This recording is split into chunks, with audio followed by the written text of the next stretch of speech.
de glucopéptidos y lipopéptidos.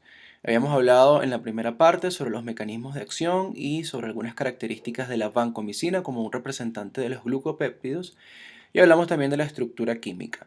Solamente quiero recordar que el mecanismo de acción de la vancomicina es la inhibición de la síntesis de pared bacteriana en sus fases iniciales.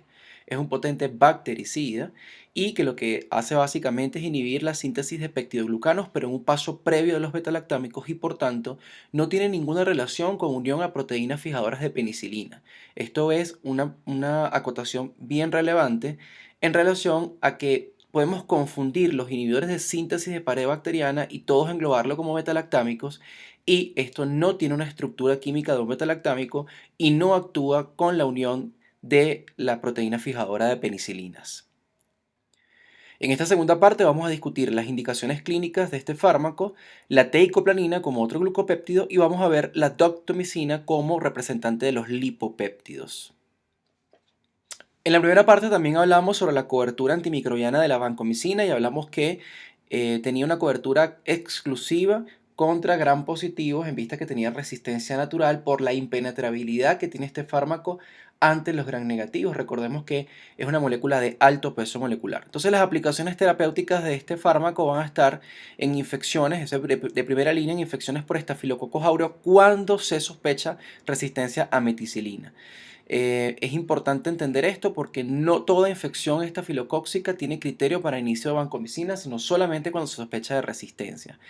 Elección también infecciones por epidermidis, en endocarditis estreptocóxica, endocarditis por Corynebacterium, meningitis por Flavobacterium y la colitis pseudomembranosa por Clostridium difficile, y recordemos que no tenía ningún tipo de absorción oral y por tanto en esta patología pues podemos usar la vancomicina por administración vía oral. Esto está reportado en la literatura y pues digamos que es uno de los usos orales que se le ha dado a este fármaco. Comúnmente se ve la indicación de la vancomicina en algunos centros hospitalarios de manera deliberada, pero digamos que siempre hay unos criterios bien cerrados. Al menos los servicios de infectología siempre van a tener en cuenta que la vancomicina es un potente fármaco bactericida que debe usarse en condiciones bien particulares.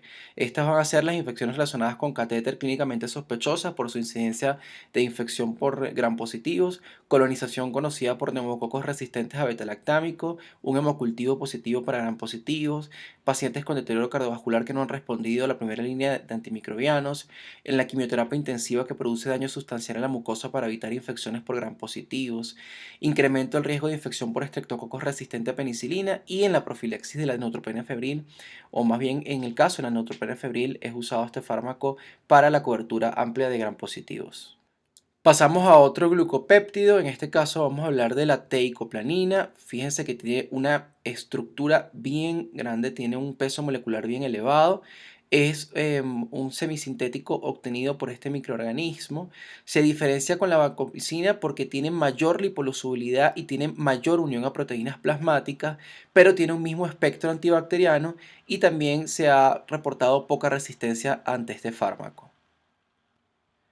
Aquí está la cobertura de la teicoplanina, bastante parecida a la vancomicina, la misma cobertura, y tiene una actividad exclusiva contra gram positivo.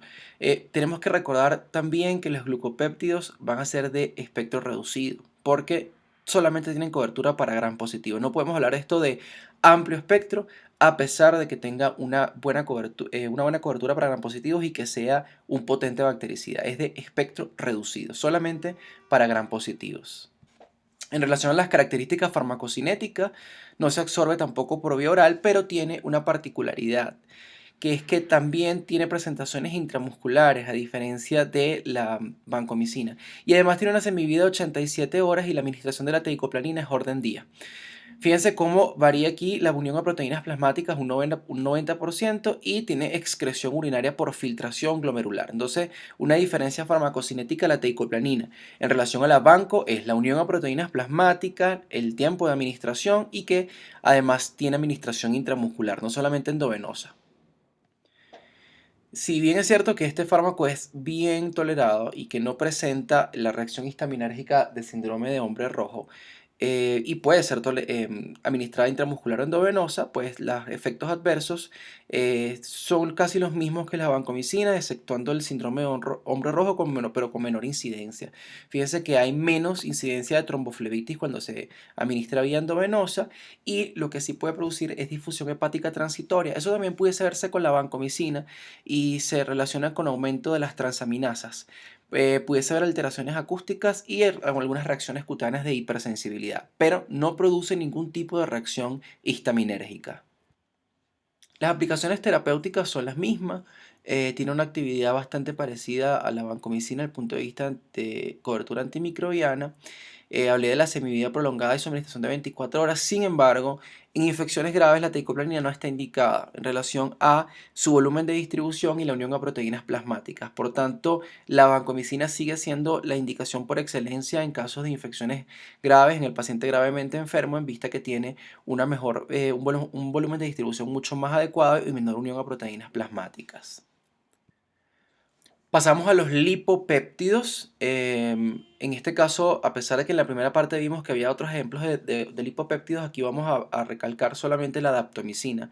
Este es un fármaco que tiene más o menos 25 años digamos, en el mercado. Sin embargo, no se había utilizado con más frecuencia en vista de que pues, no había tanta expresión de infecciones graves estafilocóccicas. Se reanudó el uso en vista de la necesidad pues, de contar con antimicrobianos bactericidas que sean eficaces y que pudiesen presentar resistencia a la vancomicina. Es un potente bactericida con actividad selectiva contra gram positivos aerobios, facultativos y anaerobios. Y fíjense que también tiene una estructura bastante grande, es de alto peso molecular, y su mecanismo de acción se debe digamos, a la inhibición de la membrana bacteriana en cuanto a la fase de crecimiento, y causa una despolarización que conduce a una rápida inhibición de la síntesis de igual forma de proteínas de ADN y RNA. Es decir, tiene varios mecanismos de acción, pero básicamente es una unión a la membrana bacteriana, inhibe esta síntesis de la membrana bacteriana en sus fases iniciales, produce una potente despolarización, una pérdida potencial de membrana y produce lisis celular importante. En relación a la farmacocinética y los mecanismos de resistencia, pues la resistencia está muy poco estudiada. Se ha registrado en muy casos aislados de resistencia en infecciones profundas, así que hay que tener en consideración para el caso de osteomelitis, endocarditis e infecciones del material protésico. Sin embargo, los mecanismos de resistencia son poco estudiados. En relación a la farmacocinética, la administración es endovenosa, produce toxicidad en aplicación muscular al igual que la vancomicina, así que por tanto debe ser administrado a un ritmo lento vía endovenosa, presenta una farmacocinética de tipo lineal y tiene una alta unión a proteínas plasmáticas del 92% aproximadamente. Tiene una rápida actividad bactericida, esa actividad bactericida es concentración dependiente, y tienen efectos postantibióticos que también depende de la concentración.